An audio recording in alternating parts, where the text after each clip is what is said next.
Yes, you can walk. The biggest thing is you're going to notice that decrease in power. The best example I can tell patients is you hop on YouTube, type in Kobe Bryant Achilles tendon rupture, and you're going to watch the video of him. He goes to drive past the defender, and he feels his Achilles tendon goes. He goes down to the ground, and he asks Paul Gasol. He's like, "Hey, did Harrison Barnes kick me?" And he said, "No, he didn't kick you." Kobe reaches down. He's like, "Oh, darn, I've ruptured my Achilles tendon." He gets up, shoots the 2 free throws, and then walks himself to the locker room.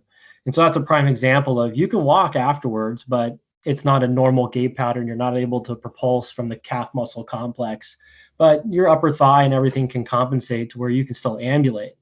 Now, I would request that you don't ambulate because it's not ideal for your tendon, but it can be done.